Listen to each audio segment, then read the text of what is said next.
People are really scared just to start. They have all the tools they need. They're looking at other people who are doing it successfully. They think that those people have some magic wand or secret. But at the end of the day, the people who are doing what you want to be doing, the only difference is that they just started doing it.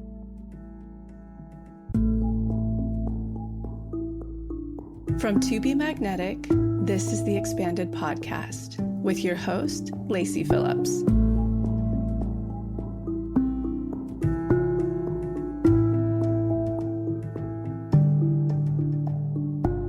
As the leading destination for neural manifestation, we dispel the woo-woo in order to help you create real, tangible results based on neuroplasticity, psychology, epigenetics, and energetics. Our goal is to normalize the practice of manifestation and empower you to get into the driver's seat of your life in order to manifest the experiences, relationships, and things that most align with your authenticity. Part of our manifestation process entails expanding past your limiting subconscious beliefs. Therefore, by tuning into this podcast with interviews from experts, thought leaders, spiritual teachers, scientists, and those with neural manifestation success stories, you're starting the process of expanding your subconscious in order to see to believe that anything you desire is possible. And by pressing play, the process begins.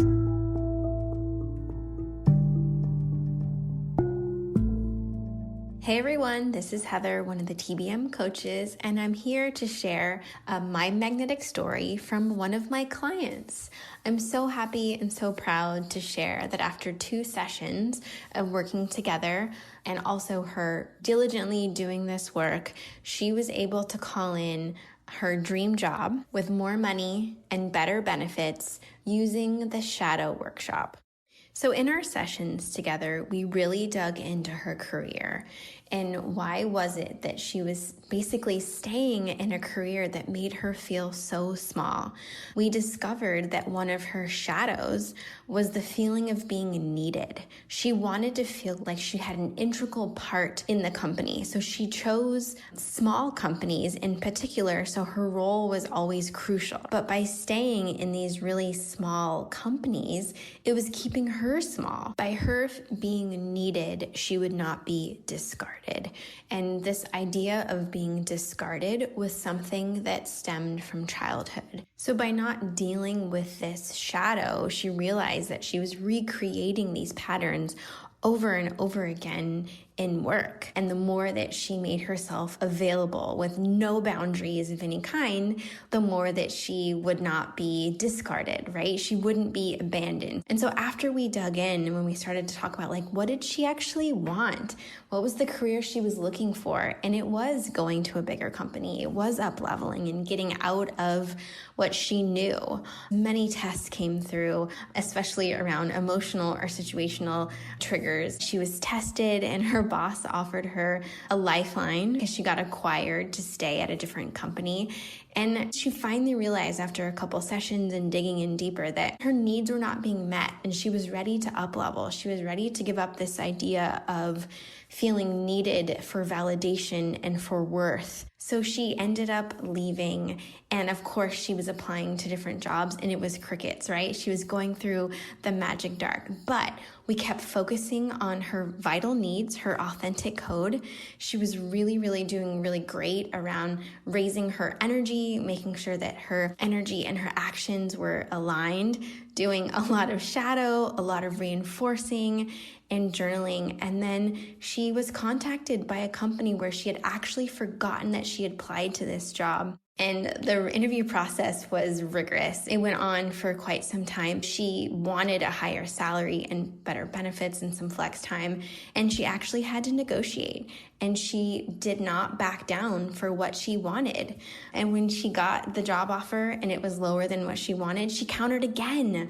She just knew that she was worth more and no longer was she going to play small.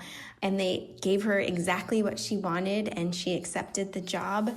and she couldn't be happier, and she continues on with this work. And we look to see where are any of these patterns playing in her current new job, just to make sure that she's staying magnetic, her actions and her energy are in alignment, and her authentic code is not being jeopardized. And that's how my client was able to use Unblocked Shadow Workshop to really step into her worth, to manifest her career, to step up and asking for what she wanted, knowing she was worth so much more than staying small. If you're ready to let go of stories that no longer belong to you, or if you need help deciphering what's true to you, book a session with me. Check out the show notes. There will be a link in there, and I can't wait to work with you. Today we welcome Sophia Amoruso. She is a serial entrepreneur, New York Times bestselling author, founder of Nasty Gal and Girl Boss, and is the creator of Business Class, a comprehensive online entrepreneurship course that covers the fundamentals of starting your own business. Lacy and Sophia cover all of the insight into starting and running a successful business, life pivots, navigating greater self-worth, and finding confidence along the way. I am so excited for this episode. I'm sure many of you are familiar with Sophia at this point and have been a big fan of hers over the years. I remember years ago reading the Girl Boss book and being so inspired by this incredible businesswoman who was speaking so raw and unfiltered about her experience and had such confidence along her path. I know this will be a really expansive story for anyone, whether you're an entrepreneur or just navigating different life pivots, understanding what matters, what's part of your authentic code in career and in life. And here's some wisdom from this business wizard herself. I hope you guys enjoy the episode as much as I did. And now a word from our partners.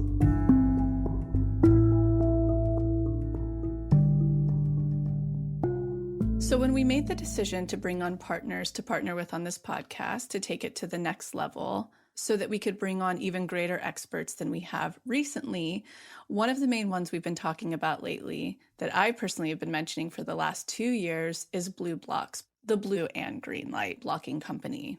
I have 2 episodes with the founder, Andy Mann, and I've shared that I own 4 of their products that I've bought with my own money. That's the yellow glasses for daytime when it's overcast or rainy. So if you live in the UK or the Pacific Northwest, it's especially good for you. The red glasses, which I wear at night after the sun goes down, as well as the clear glasses, which are meant for sunny days during the day. I also swear by, travel with, and use every single night their blue light blocking sleep mask. So of course it was a no-brainer to partner with Blue Blocks to tell you more about them and to offer a more accessible price point for you to check out. I know actually many people in this community already have some of the products. But one thing I want to highlight today is the last episode that I did with founder Andy Mann, where we really dove deeply into hormones, fertility, aging, so pure vanity of what blue light and green light are doing to our aging process, and educating on blue light in general. And that's linked below if you haven't heard that episode. It is so enthralling.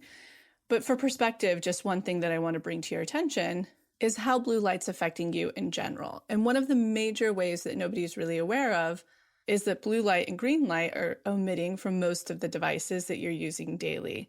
Certainly your computer, your phone, but things you don't even realize, like the clock on your oven or the lights on your Wi-Fi device. They're everywhere. And in that episode, Andy gives a really good free tip to take duct tape and put it over all of the blue and green light in your house. So there was a recent study that he was sharing with me on the podcast, which tests the frequencies of how light disrupts melatonin production, which is vital for not only sleep, but for the total balance and circadian rhythm of all of our hormones.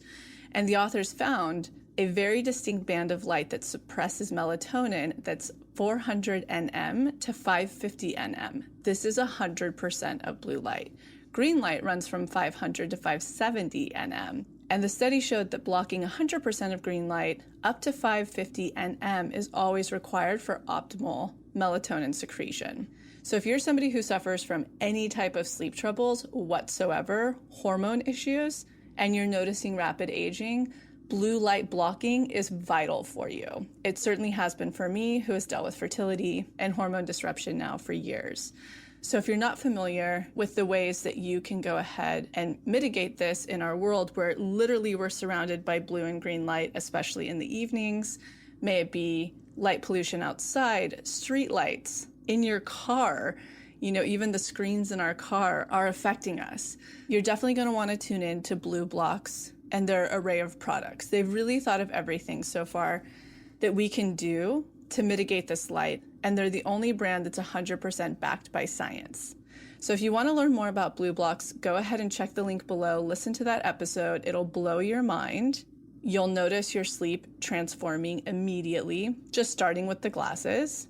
And if you want to give any of their products a try, use the code ALLCAPSMAGNETIC, MAGNETIC, for 15% off your purchase. So I've shared this before, but I became sober curious before the term sober curious was a thing. In fact, I remember my very last drink was at Chateau Marmont, listening to the piano at Christmas, having a really fine scotch. I used to be a cocktail server for many years, and the last 2 were at the Thirsty Crow in Silver Lake, so I had wonderful education and nice scotches and whiskeys and more. And especially around the holidays or the evenings after meals, or when I'm in a really beautiful, warm place, I start to crave either digestives, a wonderful rosé, or a nightcap, like a beautiful scotch.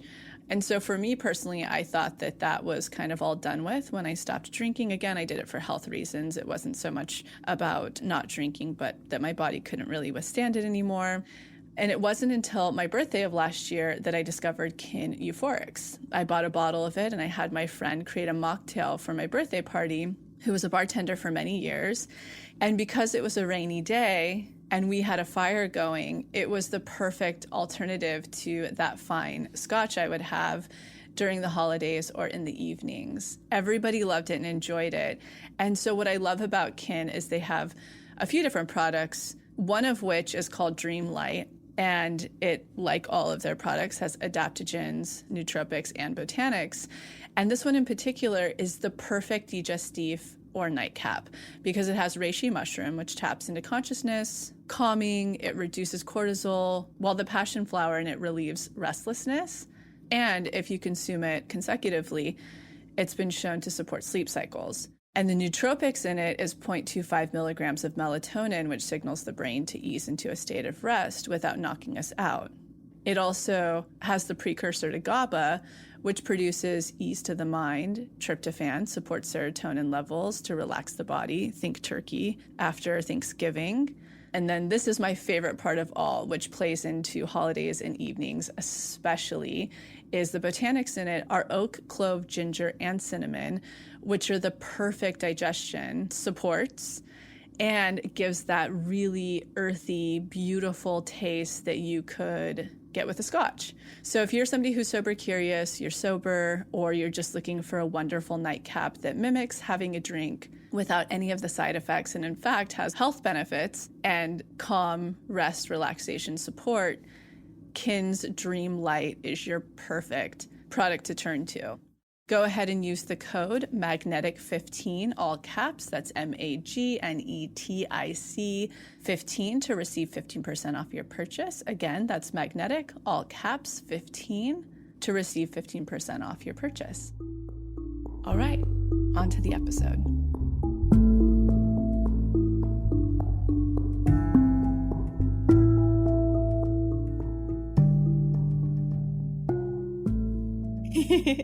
Is this a trip for you? Because you probably had a studio.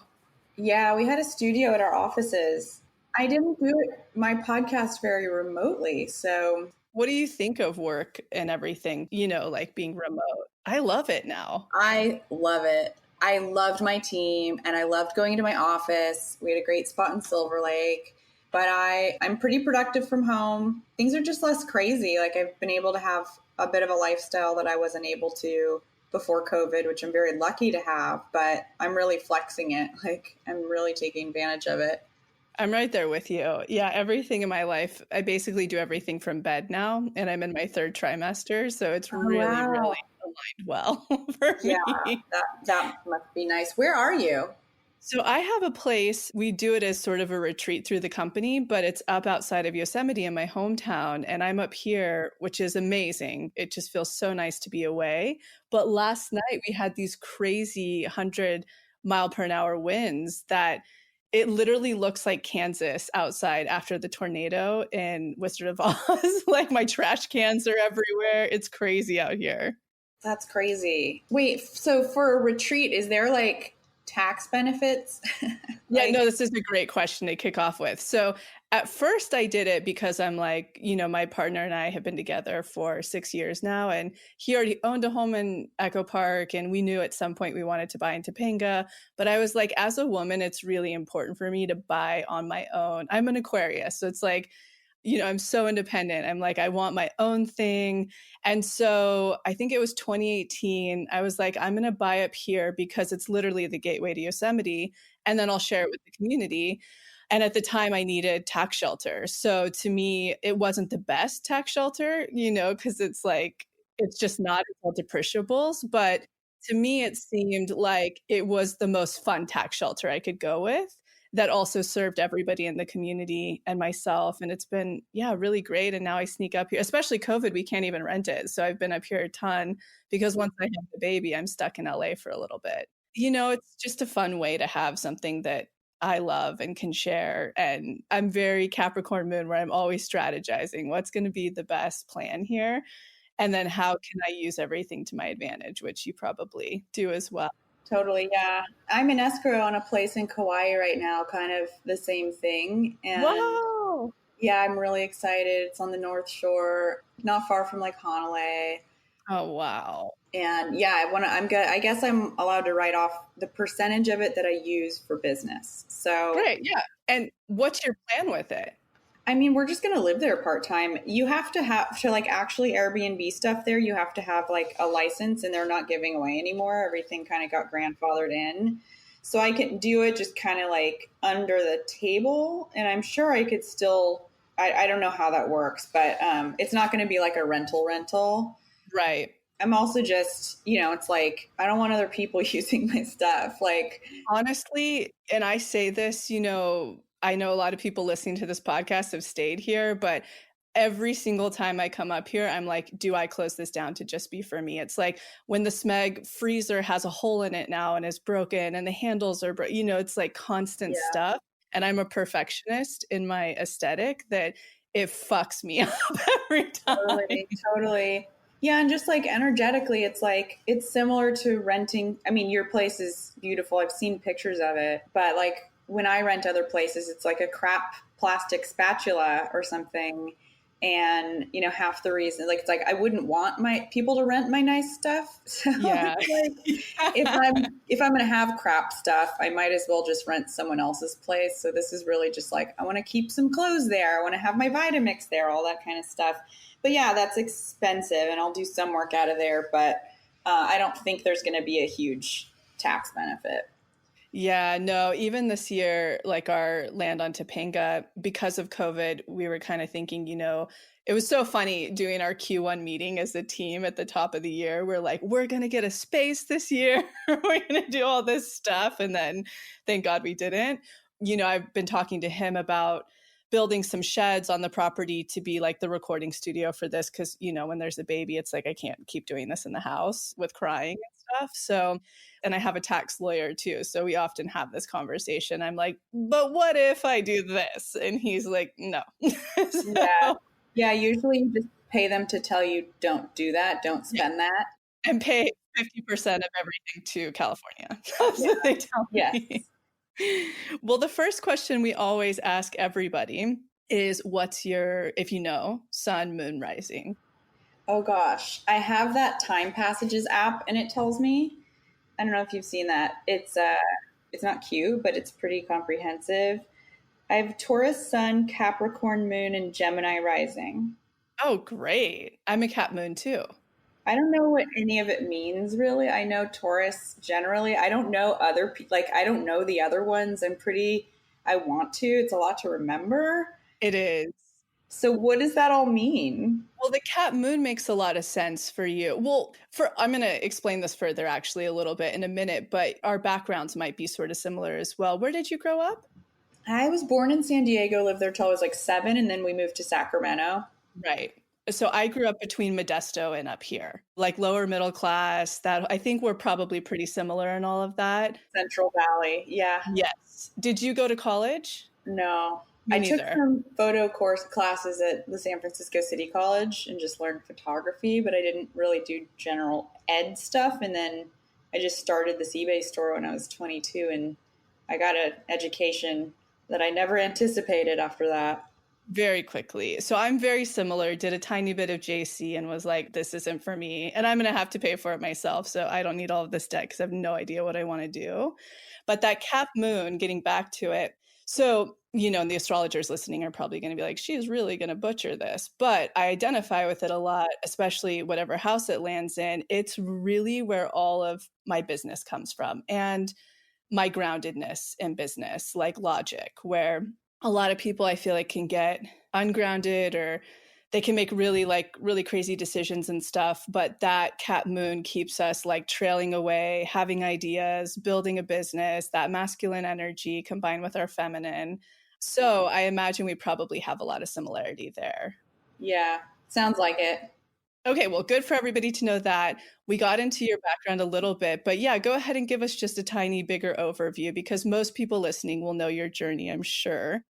Yeah, gosh. I started a vintage eBay store called Nasty Gal when I was 22 back in late 2006 and built that, bootstrapped it with just a few $100 to my name and an 87 Volvo. Eventually left eBay, launched a website, still sold vintage, and then started going to trade shows and curating cute stuff. And Nasty Gal grew, in the first year from 70,000 in revenue to 250 to 1.1 to 6.5, and then to 28 the following year. And all of that was without investors. So I owned 100% of it. It was, it was crazy. And then investors came in. We raised $50 million in venture capital. It was like a wild ride, wound up writing this book, Girl Boss. It became a Netflix series about my life. It's been like a real trip. And then Nasty Gal fell apart. And then I started a company called Girl Boss that COVID basically devoured mid 2020. And now I'm building an online course for entrepreneurs. I'm not building it. It's active. It's out in the world. It's called Business Class. It's really comprehensive online course about, everything from, leadership to finding your strengths and mapping your competition to building your website and intellectual property and LLCs versus C Corps and S Corps. So it's a lot, and it's just so fun after 15 years of entrepreneurship, instead of just learning things the hard way and continuing to, and I'm still learning, but to just pass it on and to be this periscope for a generation of entrepreneurs who are coming up, especially today in COVID with, all the tools they need, Zencaster to record a podcast and Shopify and Squarespace and Etsy. None of these existed. My Instagram didn't exist in 2007. So, there's just so much more to take advantage of with these digital tools to start businesses. But beyond that, nobody really knows where to start or, how to spend their money, how to invest it, what to focus on. So that's really what we do with Business Class. And it's just been such a blast. Yeah, it looks so beautiful from the little bit that I've gotten to see. I can't wait to take it at some point. Thank you. I think Grace on our team has and loved it. So that I think the very first starting point then with this, I know there are so many entrepreneurs who follow this brand, who do this work. And certainly when I used to take clients, I would have hand over fist coaches and everybody coming and saying like, how do I build my practice? How do I build my business? How do I build my following? But my very first question is, what are qualities of a good entrepreneur? Because I could spot when I was like, I know you think you're one, but you're actually probably not. Not that I would ever tell somebody that. What are your thoughts on that? Yeah, I mean, for me, I was a bad employee, and I never was like, wow, I'm bad at this. Maybe I'll be an entrepreneur. It was like, I hate this. I'm bad at it. So I guess I'll just like try on this eBay thing for size. And it wasn't a huge commitment. So I think entrepreneurs are just they're willing to take risks. They're willing to try things. They listen to what's working and what's not working. They iterate quickly. They're not overly proud or egotistical of their ideas. They're, willing to meet their customer in the middle with what their vision is and what it is that they find out that the market really needs from them, because that's really what a business is. It's not just like your dream thing. It's what is it that people want? What are they going to pay for? I think entrepreneurs are resourceful. So even to this day, I harvest all I have for all that I can have. And I have much more of a platform. I mean, I have like an incredible platform, but even when I began, I hacked everything I could. I used the little that I had to make the most of what I could. And I didn't focus on what I didn't have. And, it wasn't the era of Instagram. There wasn't entrepreneurship, wasn't this like sexy thing. And I wasn't paying attention to Forbes 30 under 30. I don't think anybody was. So it was a different time. But yeah, also a little like, you have a little bit of a chip on your shoulder. You want to prove something. The healthiest chip on your shoulder is proving something to yourself. And I think I just always wanted to prove to myself that I could do something that I totally shouldn't. I'm like not qualified to do, and no one would have ever hired me to do. And that's just kind of like a fun game of like sneaking in the back door and being like, whoa, I'm a business person. That's weird. I used to be like an anti-capitalist and I accidentally did this. And there's parts of me that I don't relate to because it's been a long time, but still it's just like I followed my nose and listened to what was working. And that's all very simple. But now I'm like, well, I'm like this lady. Do you know what I mean? Like people's perception of me is not who I am. That's a whole nother thing. But I'd say those are some great traits of entrepreneurs. And for me personally, so I tried a few things out, before things really started to flow. And I was never trying them out to make money. Like that was always a very clear thing for me. It was, I hate working at X, Y, and Z so much. I'm not good at that. I don't have a skill set at X, Y, and Z. So I'm just going to keep throwing things at the wall based on my interests until one supports me, and I wasn't even thinking about the financial factor. How important do you think it is? Because I would get people coming to me, and a great example is my brother. I remember he was getting out of high school and he was like, I'm going to start a blog. What kind do you think I should start to make money? Or people will ask for podcasts. And my biggest thing I would always give as advice, I'm like, whatever you're 100% so lit up about and passionate about, and then all of the things you mentioned will start to unfold. Like, are people responding? And then you have to start to pivot to service them better. But I was like, if your thing is collecting nickels, you're going to find a million people out there who love collecting nickels that want to read about it on your blog. And so what are your thoughts on that? Because I know people, especially in 2020, are trying anything after losing jobs. And, what do you think is the most successful way to approach it? Yeah, I think it absolutely starts with your passion. And, not every passion is monetizable. Finding it first, I think, is really important. You're not going to put in the hours you need to build a business if you're not really excited about what you're doing. And I think that's the most common type of entrepreneur today. That's like the 99% of us that haven't gone to business school. And in business class, I do use some business school kind of exercises that I found to be really helpful. For the most part, we're not people who, went to Stanford, got our degree, and then we're like, I see a white space in millennial Rogaine, or like, I'm going to sell like a cool mattress. Like I'm going to make mattresses cool. Like, I guess if your mission is to like help people sleep better, I mean, usually those founder stories are kind of made up. Like nobody's like, man, I want to start a mattress company because like, I don't like my mattress. Like that's just not, there are some inventions for sure where people are like, oh man, I was having this problem and I solved it with XYZ. But a lot of the stuff is, entrepreneurs just taking it. Of course, you want to take advantage of the white space, but there are people out there who see this more clinically and they're like, if I have 1% of like the razor market, then I can, have $1 billion business. And that's just not the way I approach things. I just always want to marry the opportunity with what it is that I love doing, but to really have the momentum to be a founder who's building something that you care about. I mean, you have to care about it first. To do a good job, you just have to care about it first. Absolutely. Agreed. Yeah.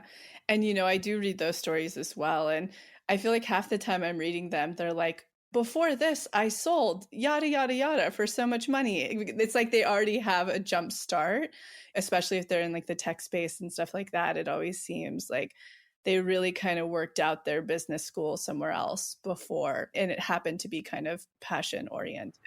Totally. And I really envy that.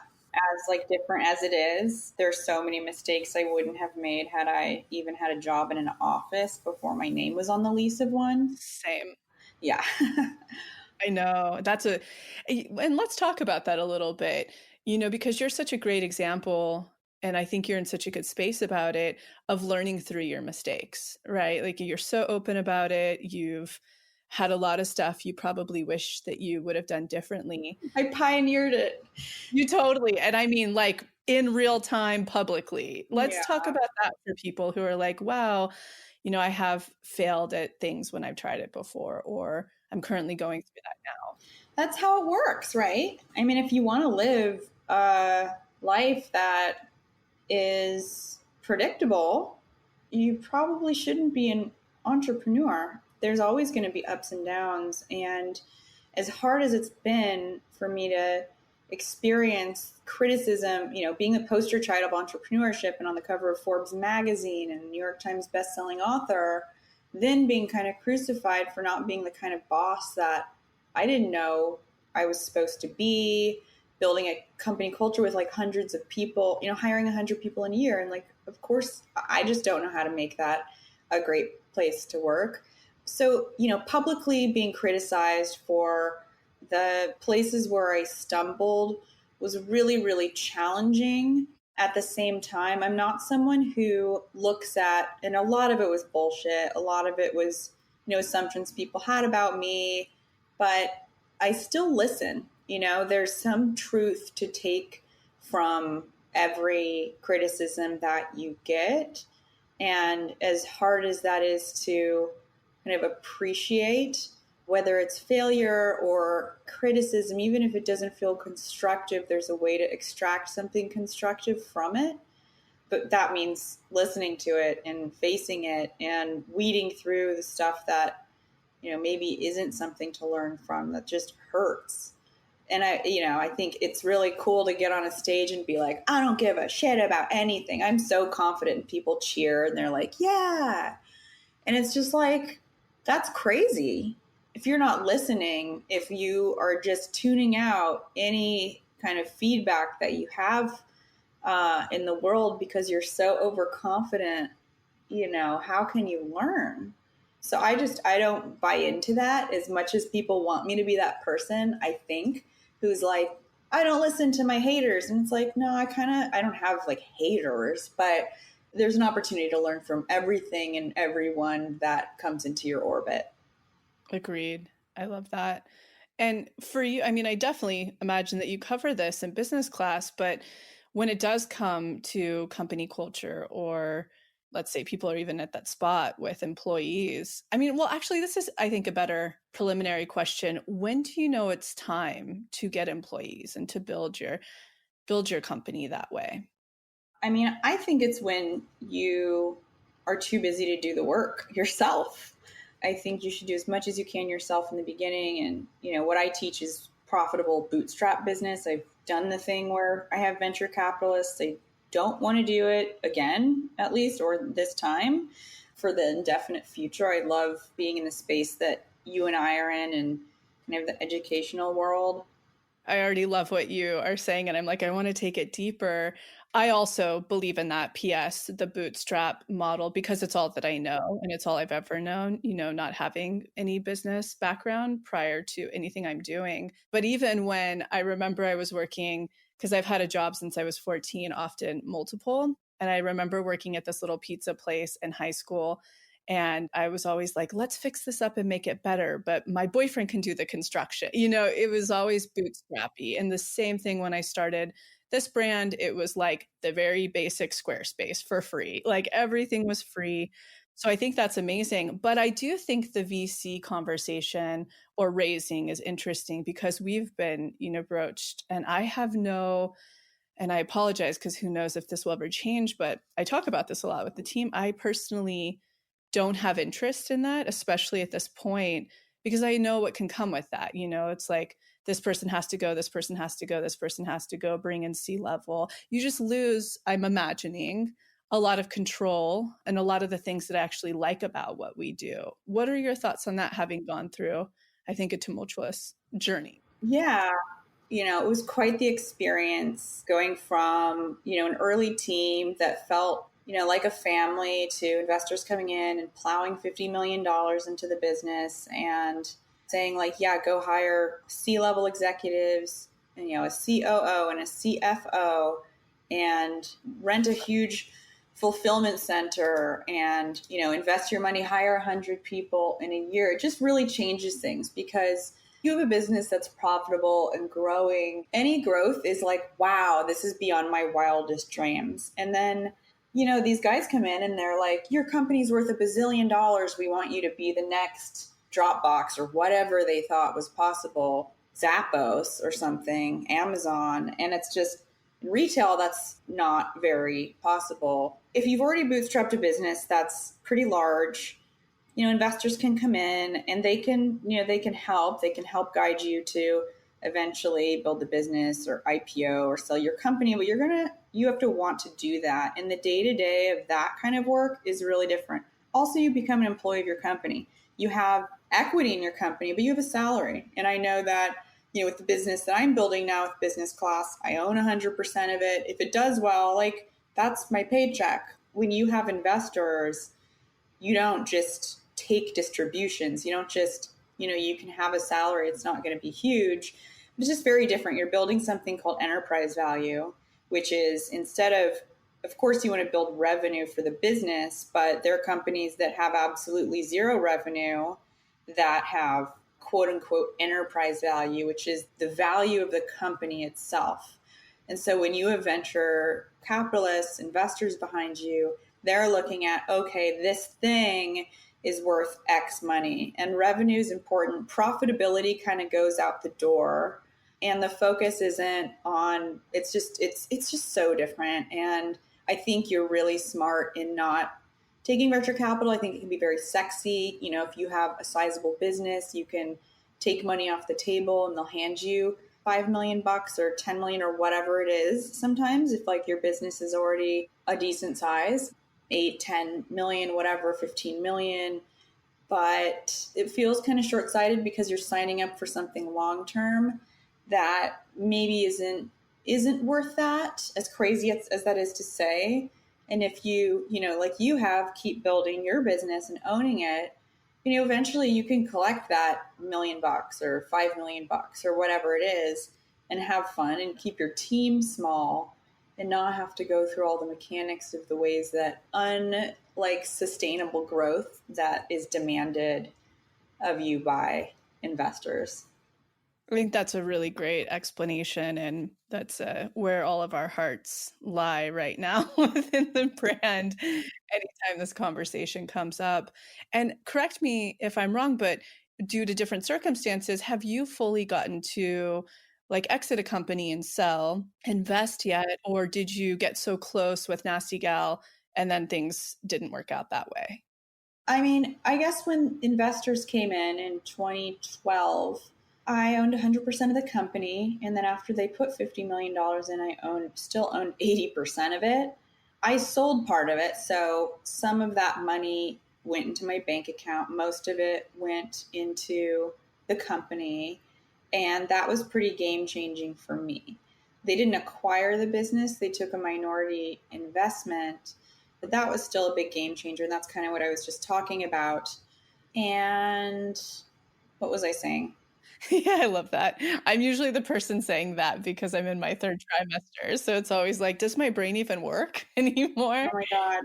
I guess the general question there is, and it's something I sort of always kick around, and I certainly kick around with the team. How do you know when it is time to start considering an exit plan, even more magically without VC capital?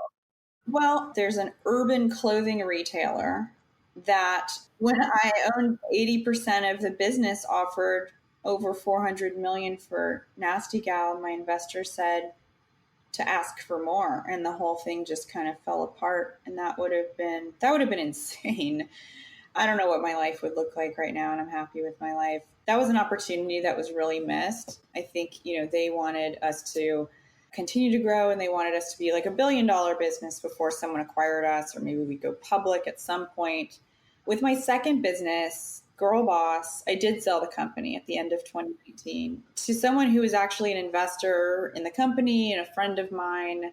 And that felt really good. We were on a high at the beginning of 2020. We were hiring. We had really, really big, multi-million-dollar deals on the table and a lot of momentum. And then COVID hit. And, I was an employee of the business at that time, but we couldn't do events. We couldn't do retreats. We couldn't do our conference. And advertisers were like, oh shit, like we can't be advertising right now. Like this whole thing just broke loose and people are dying.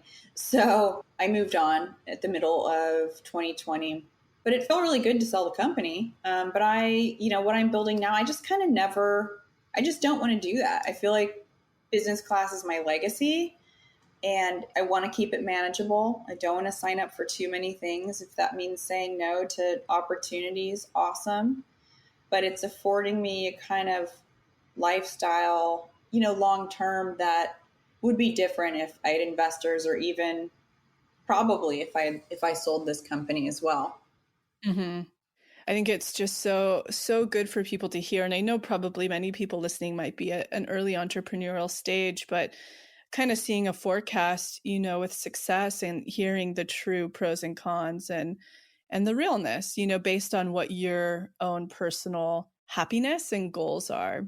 And you said in a podcast, I think recently, an interview, that your core values now are freedom, flexibility, autonomy, and independence, which we have something very similar called the Authentic Code. How does that show up for you and help you navigate your yeses and nos to things? Because I think that's humongous. Like you have to be so clear. I do it all the time. Like amazing opportunities come by, a lot of money attached to it or whatever. And I'm like, no, it does not align. No way. And I know something even greater is going to come because of that. Tell me about your process. I'm new at saying no to opportunity. It's not like people are necessarily throwing money at me to do things, but it's very new that I'm not chasing everything. So if there are things that come around that are within kind of, my interest, then I'll do it if it's a brand partnership or whatever. Everything that I do now, I want to be project focused. So we launch business class. Enrollment opens for a couple weeks, twice a year. Then I take students through it. They get access forever, but like that is an 8-10 week period of my life where I'm really involved with it. And then I can kind of peace out for a little while. It's also a digital business, so I don't have to throw a conference. I'm really good behind a computer. It's how I built my first business. That's really important to me, is that I'm not kind of constantly feeding this beast that is a business. So if I write another book, that's a project. I'll do a podcast later this year, but it's going to be like a season. I'd considered doing an ongoing podcast, for example. I did that for 5 years with Girl Boss Radio. And I was like, oh, I have such an audience with audio. I should totally take advantage of that. And then my boyfriend, my long-term partner, Galen, was like, hey, like you set out this thesis basically of what it is that you did and didn't want to do.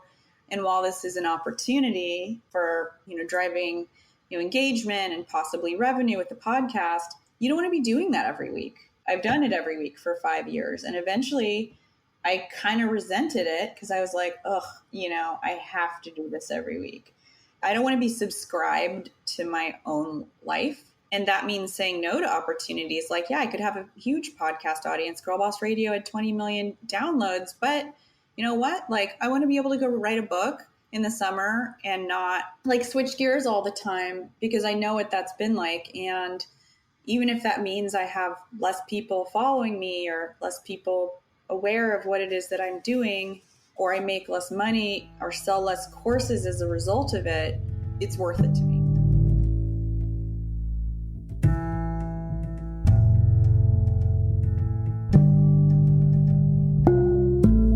So I'm quickly interrupting this episode to invite you, if you're ready to start your manifestation journey, or if anything you've heard in our manifestation episodes has piqued your interest to begin. We have a la carte workshops in everything from the basics bundle, which is what we recommend to everyone who starts. It's the formula that actually teaches you how to manifest, unblocked inner child, and unblocked shadow. We also have a la carte workshops on love and money. But the real gem is the Pathway membership because it encompasses every single workshop we have. It's a year-long membership with full access to the few a la carte offerings we have and exclusive workshops not available anywhere else, such as the daily practice, which is what everybody in the Pathway uses, hopefully at least 3 times a week to daily, in order to truly create the new neural pathways that one needs in order to manifest, and houses the library of our deep imaginings, which is our unique hypnosis process that allows you to get into your subconscious and overwrite those old neural pathways, creating the new ones. You can use our special code EXPANDED, all caps, EXPANDED, to receive $20 off your first a la carte workshop purchase or $20 off your first month of the Pathway. Again, that's all caps, EXPANDED, EXPANDED. Okay, now back to the episode.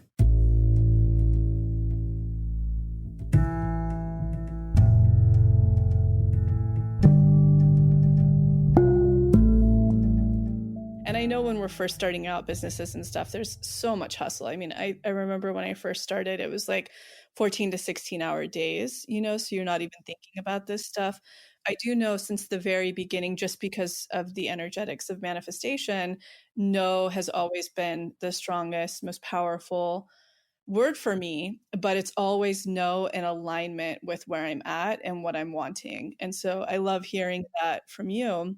You've gone through so many different cycles. So it's amazing to hear that.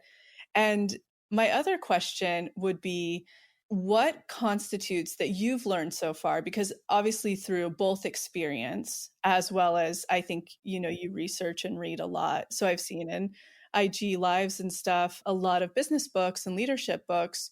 When you really nail down the key qualities to good leadership, what does that come down to in your opinion?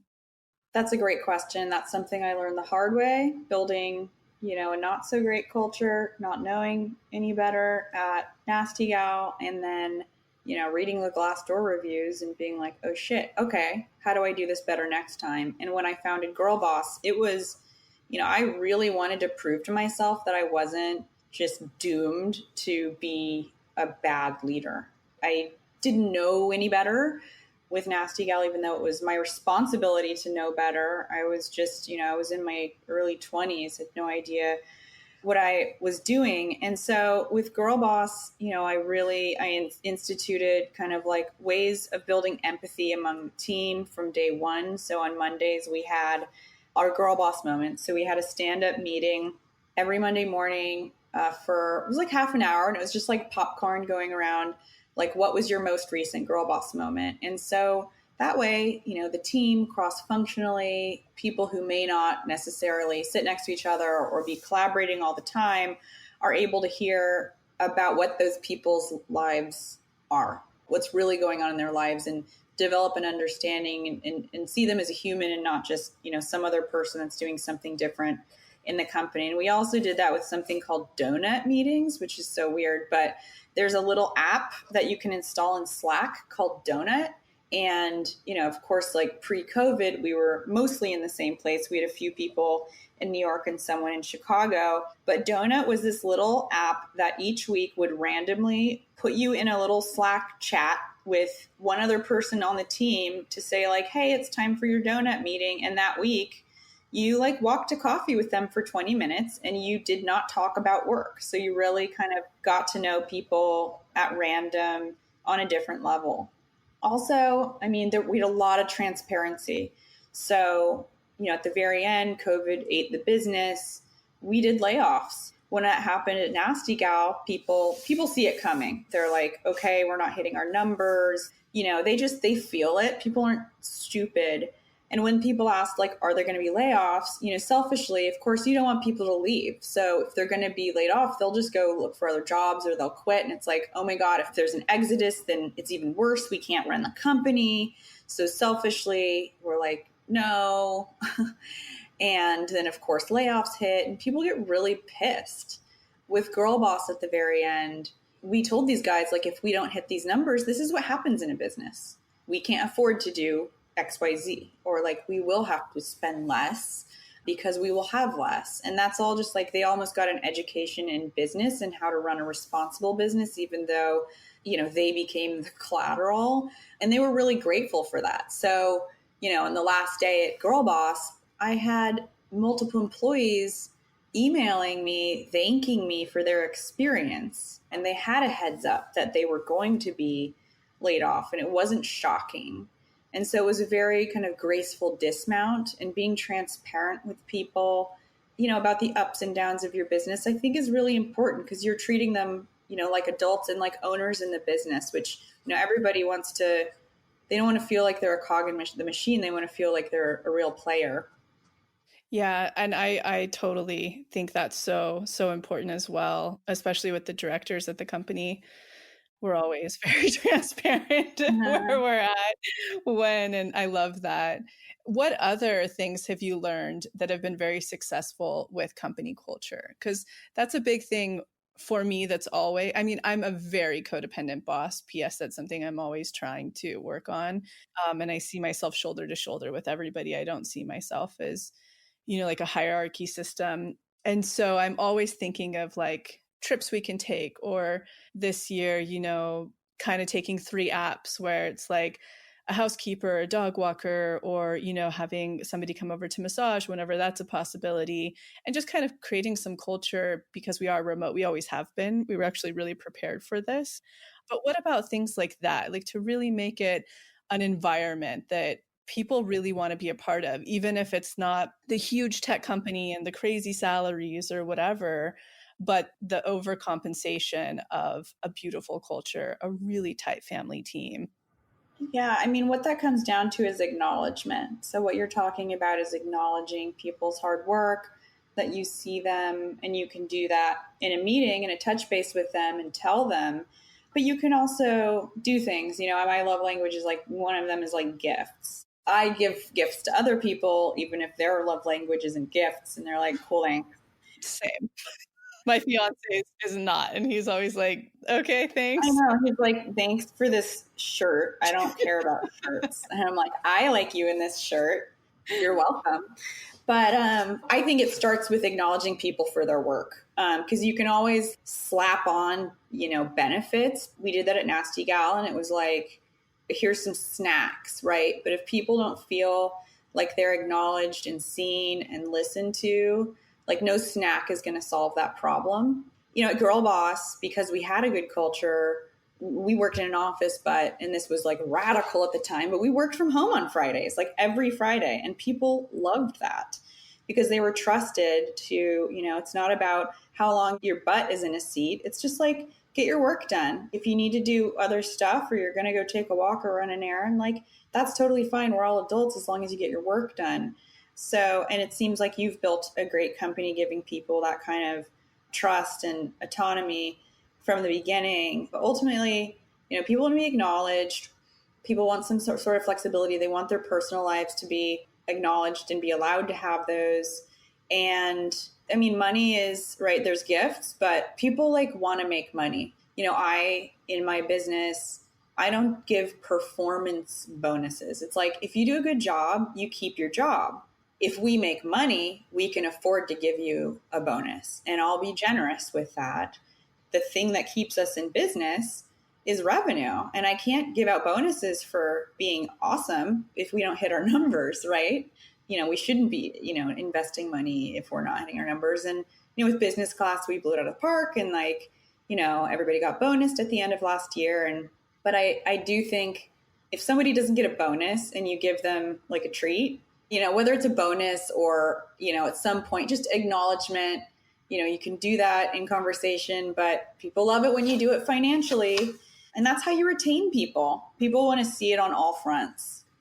I agree. And I totally understand that, having been in those positions. So I think that's really sound advice. And you mentioned at your setup meetings, people sharing girl boss moments that they've been experiencing. And Jessica on our team, one of her authentic codes is, what does she call it? She calls it like a boss babe, girl boss, I would imagine is very similar.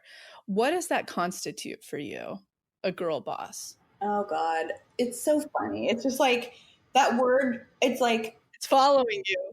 Yeah. It kind of haunts me. I mean, a girl boss is everything I described about a great entrepreneur. And whether you're doing that in your own business or in your life or in, how you take care of yourself, you're proactive, right? You don't take no for an answer. And that works in other companies. If you're working for someone else, that's totally fine. You can be entrepreneurial. You can be an intrapreneur within other companies. So it's possible for anybody to be a quote unquote girl boss. But in terms of the girl boss identity, it's like I'll always be the girl boss, but I'm not building like a gendered business with business class. It's mostly women who follow me. We had one dude, I think, one or two dudes take the course, but the word became like unwieldy, like bootleg, 20 million hashtags of girl boss on Instagram and bootleg merchandise on Etsy and pillows with the word girl boss and like the ugliest cursive on Etsy. And like, it just became this whole like part of the zeitgeist, prior to the women's movement. I'm not responsible for any of the women's movement, but it was unique in its time. There was nothing like it in the business book section. And I think it really hit a nerve. And then people called it a movement. And it's just like, I didn't have any control over that or the way people use the word. And it became, sure, I'm like a white woman in business, became kind of this word that people threw around, that became synonymous with white founders or something. I don't know. I think there's been some criticism of it. And like, I'm not a girl, I'm a woman. I'm not a girl boss. I'm just a boss. And it's like, no, it's like kind of a way of being. It's not descriptive. Like, don't take it so literally. So it was so noisy and so successful, which is awesome, that of course, there will be some people who like pick at it, but I still get tons of people DMing me and people, there are girl bosses. And then the word girl boss did spawn like boss, whatever. There's like every permutation of woman and boss out there now, which is like great, but I'm not building girl boss anymore. And I'm not really putting it out there with everything that I do. And you would say the energetics of basically this feeling, this way of living really comes down to being in your worth, in your power, I would imagine, having vision, being proactive, like you said, having autonomy. That's sort of what I would associate with any type of empowerment, essentially. I also think a certain amount of which is like, depending on where you come from and who you are, it's probably not as hard for a white woman to feel entitled as it is for a woman of color. But for everybody listening to this, the word entitled is usually seen as a bad thing. But there's a certain amount of entitlement you have to believe that you're not owed, but that you have to walk into what it is that you deserve.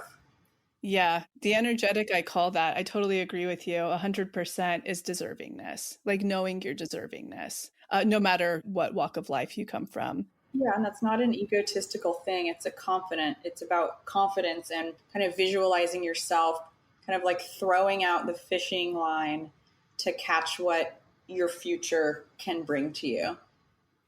This question, though you're not in the space anymore at this moment, you're interested in something very different, I think.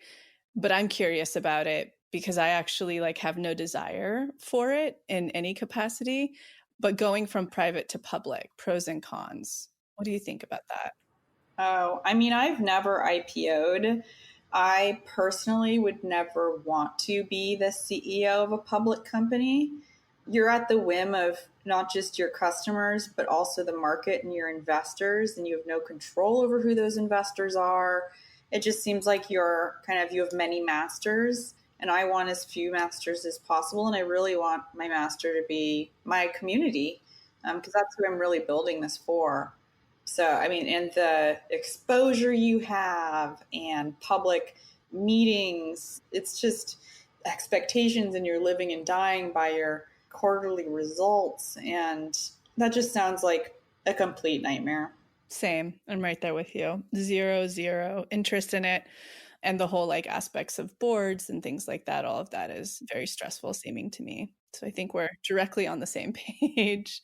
Okay, cool. Well, let's get a little bit more into the course a little bit.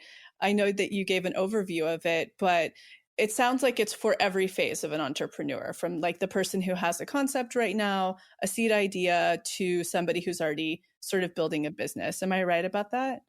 It is, yeah. You have to have an idea of what you want to do. We can help you clarify that, but it's not for someone who's asking, should I start a business?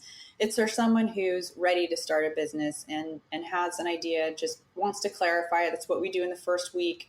But then we really take you through actually planning it and building it and clarifying it through the work. And I'm trying to think back when I would work with people, like their biggest blocks. I would see it obviously through the lens of manifestation, but a really big one, even on my speaking tour last year, or I'm sorry, 2019 into last year, it would always be like, why isn't my following growing? Or, I don't have as many clients as I want, depending on whatever they were in. My big thing was like, well, where are you hiding still? Where don't you want to be seen? What do you see being some of the biggest blocks that people go through when they're not progressing or they're not finding the success they want? Yeah, I think people are really scared just to start. They have all the tools they need.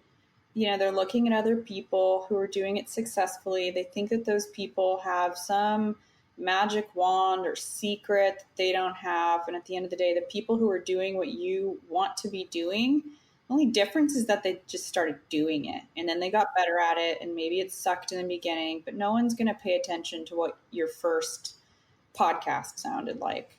So I think we think that other people are watching and criticizing us much more than we are. And it's really just about starting. And I talk in business class about an MVP, which is, I didn't invent this, but a minimum viable product, which is just like get something out there. I think people are very precious about having their idea fully baked before they bring it to the world. And it's totally okay to just test the waters, see if anybody cares about what you're doing, listen, interview potential customers, see if they like, what would they like to be different? What's not landing for them? And then iterate, because you could go spend a bunch of money in 6 months or a year or tons of time building something that you think is the right thing, but it may not be the thing. And then you've lost a lot of time. So I would say just getting unstuck is the main thing, and having the confidence that it's okay to start somewhere and that from there you learn. And for the people who, because I see this a lot, where they're not progressing, say that they like feel like they really have their concept down, they are really putting themselves out there, but it's still just not materializing. What do you guys say about that in the course? Pivot? Yeah, pivot, and sometimes those pivots are small. I think I posted something on Instagram a while back that said like a pivot isn't necessarily a 180 or 360. Like sometimes it can be 10%. Like you can tweak something small and the whole world changes. You don't have to necessarily reinvent what you're doing to pivot. So I think, if you're listening, if you are iterating, if you are hearing from people that they care about what you're doing, then you have something and you just keep listening, you keep tweaking, and that can take a really long time before you get traction. I mean, if you're absolutely at zero for a long time, maybe it is time to move on. Maybe what you're doing is more of a hobby than a business. One thing that we tell our people, when they're manifesting either an entrepreneurial catapult or they just really dislike the job they're in, and so they're trying to pivot into a space that brings them more joy, we have this concept that's called the bridge job. And it's the place you go where maybe you're not fully expanded yet to manifest that catapult entrepreneurially that you want that will sustain your lifestyle, or maybe you don't have the skill set yet to like really get the job you want as a creative director at whatever. And so this bridge job we talk about, it's a place where you are learning the skills you need to move into whatever it is you want to do.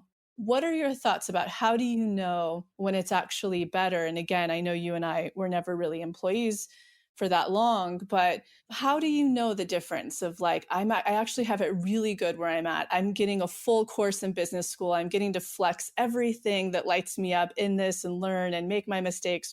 And then I can go on and do this myself or pivot somewhere else or whatever. Totally. I think a lot of people think that to start a business, they have to like quit their full-time job and just go for it. And it's like, no, if you have security, you need to understand that, if you ever do pivot to building your business full time, you're going to be working long hours. So to try it out, try it on for size, test the waters, build something while you also have stability, expect to work longer days. You can set aside like hours of your day after you finish your, whether it's a day job or something more consistent to start building your business. It still means that you're an entrepreneur, and it can be very dangerous to just quit your job. And bridge jobs could also mean building expertise in whatever specialty that it is that you want to move into. And I think it's amazing to get the chops to do something like that on someone else's dime. And I find a lot of people doing that with me because I throw people into my business. They're incredibly entrepreneurial. I give them a lot of room to run. And then they're like, oh, I could go do this for myself. And that's great. But I think, and that's something I wish I had was like, at the very least, my bridge job would have been not some like retail job or working in the lobby, but even something where I was exposed to leadership. Maybe I wouldn't have learned retail in a bridge job between my crappy jobs and Nasty Gal, but I at least would have been exposed to what like good management looks like and been mentored by someone, right? So that when I went and became that person, I had some idea of what that even looked like. So bridge jobs can be to like develop different types of expertise, I think, either whether it's in the domain that you want to build your business in, or just getting exposed to the way successful businesses operate. I think that can be really, really powerful. Something that I think would be fun to touch on a little bit that I bet is pretty laced inside of business class is pulling back the curtain. Because I think a lot of people don't know the mechanics that go into having a company and then building it into being a successful revenue generating company. But analytics, like what that means, cutting the fat in a company. I mean, we just released our first product, in collaboration, and it took us years to say yes to one that was perfect. And we sold out in our first weekend. It's like the logistics behind the scenes that you can kind of give us an overview on that they will see inside of the course would be really helpful for people. Yeah, the curtains pulled wide open in business class. And I'm really honest about, this isn't like rah, here's like a general overview of how to build your business. This is like really getting into the weeds and saying like, hey guys, it's hard. It's hard for everybody. It doesn't matter how much experience you have. The day-to-day of a business, you're jumping from, and I know you've done this, like you're jumping from talking to customers to talking to partners to managing employees to putting out fires. There's always going to be fires, right? You have to be like a firefighter to run a business. And you're talking about like branding and copywriting and marketing and social media and measurement. You mentioned analytics, and there's no healthy business that doesn't know what success looks like. And that's really important to establish up front. Okay, do I want to make this much revenue? And then how much profit? Like how much money do I need to actually live on? Okay, how big does my business need to be to support that? But really, like how much can I take home after all my costs? So if you have a business that requires 10 people to do a job that you may not be bringing in a ton of revenue for, well, maybe you're not really going to take much home at the end of the day. Some people are fine with that. I've run inefficient businesses because there was, millions of dollars in the bank from venture capital. But now with business class, it's really important to me that we're investing, not having like shiny object syndrome. So for us, I have 3 employees, and, as long as I can keep it that way, I'd like to. And we're all athletes and Swiss Army knives and doing a variety of things. And that's what it's like at the size business that we are. Even if I have a lot of experience, it's just like it doesn't feel very corporate. And, I'm not precious about, wow, I want the pixel. I used to be like, wow, we'll just, we built a social network at Girl Boss. And there's platforms out there, you use Mighty Networks. There's platforms out there that are much better than the thing that it took us a year to build and cost us a ton of money to build. But I was so precious about the branding and like where every like button was. And I thought, that's not the differentiator. So I really, really evangelize using just existing software now and not trying to build almost anything from scratch if you can. Yeah. This is always our internal thing for exactly what you're talking about. Whereas everybody else on the team is much more logical than I am. And they're like, oh, it's a full-time dev team. Every time, if it's an app, every time there's an upgrade, we could eventually have to pay to reduce, it's like, I think that's a really important thing for people to know. Those resources are so lucky that they already exist, these platforms. Totally. Okay. So last but not least, moving into personal, because I think we did such a great coverage. But how are you doing personally? What's going on in your life? What are you up to now that you do have all this freedom? You have scheduled out, which is so brilliant, where you're not subscribed to your business all the time. You have this space to have emotional well-being, have a healthy relationship, act on something like Hawaii. Tell us a little bit about that to get us expanded in manifestation. I've really changed my schedule around, which I think we all have during this time. It's nice to be home at 4:30 when the sun's setting and I can just walk my dogs. And I may get back online after that and do some work, but at that time every day I go in the Hollywood Hills where I live. It's beautiful, and just walk during the sunset, and everything's pink, and there's just the hillsides are pink, and it's beautiful. You can see all the way to the ocean from here. So there are some rituals that I've kind of instituted that I certainly wasn't able to before. I'd like to say that I have like this incredible morning routine. I've done a lot more meditation. I've done a lot more journaling, done a lot more reading. I got a Kindle. It's great because there's no distractions on it. Last night, I exercised at home. I have a little infrared sauna bed kind of thing and used that. And then I watched The Bachelor. So it's really like a mix of high-low of like how I spend my time. And I love playing with my dogs and collaborating with my partner on creative stuff for business class. We're about to go into shooting ads and, welcome video. We're going to launch business class again in March.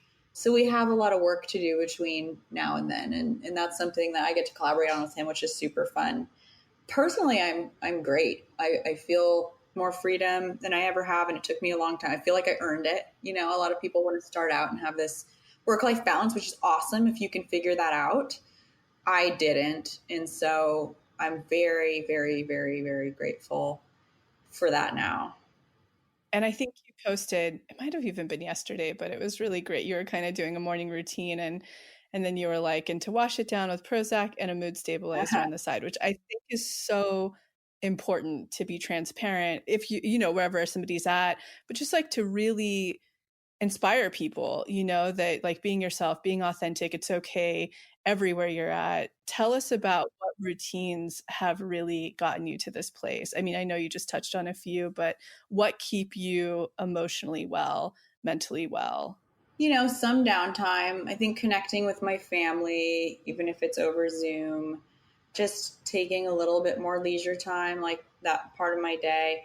I was in this Clubhouse room yesterday, that new app, and it was a room called the Habits of Highly Productive People. And it was just like, they like put me on the stage and there's like 100 people on it. And everybody was going around and they were like, I drink this like fizzy thing and I take an ice bath and then I like meditate in the shower I journal and I read and I meditate. And it's just like, oh my God, I'm so not that person. So sorry to be uninspiring here, but like this morning I woke up and like I rolled out of bed and was on a Zoom call and then another Zoom call and another Zoom call. And then here we are and I haven't eaten. Like I've been chugging coffee and yeah, I took my like meds. I did post about my morning routine on Instagram, which is like, I wake up, I drink coffee, I try to chug water, but I don't always.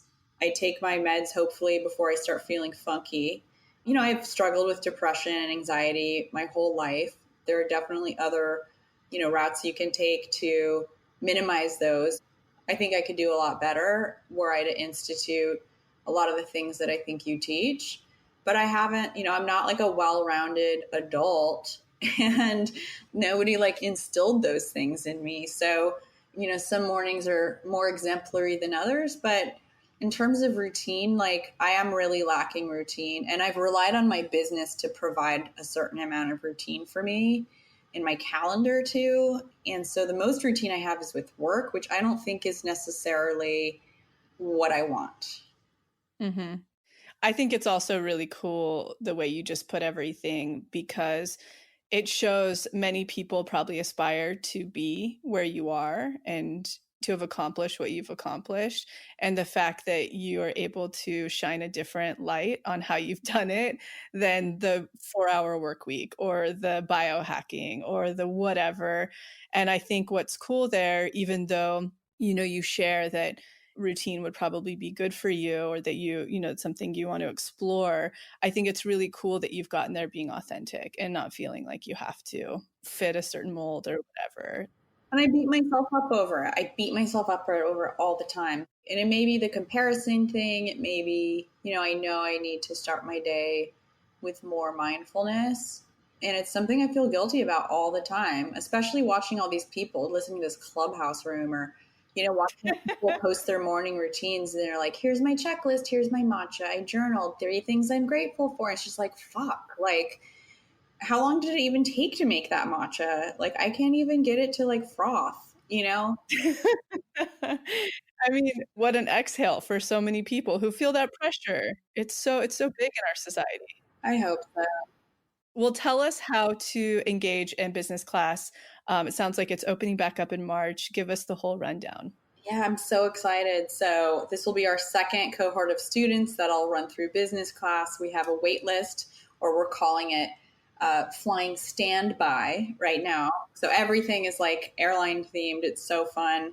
So you can fly standby now, and that's at takebusinessclass.com. And I'll share a lot more if you sign up for that, for those emails to let you know when it's coming and more about it. And I do that on my social as well. And it's just at Sophia Amoruso. Awesome. Well, thank you so much, Sophia, for all your time. It's been really cool connecting with you because it sounds like we have so much in common. I know. I really enjoyed this. Well, have a beautiful rest of your day. Yeah, you too. Thank you so much for tuning into the episode, and I hope you enjoyed it as much as I did, we did. And in case you're not totally ready to join the pathway yet, I wanted to share a few of our free offerings that I'll often suggest to people as a little bit of a blueprint to get them started on their manifestation journey. The first place I like to direct people completely for free is the motivation. You can see it linked below or on our homepage as our testimony library. And it's categorized by different subjects, whether you're calling in career, money, love, wellness, and much more. When you're reading about a member's experience of what they manifested, you're actually seeing to believe and showing your subconscious that that very thing is possible for you. The second place I like to direct people is to the free clarity exercise, which is also linked below.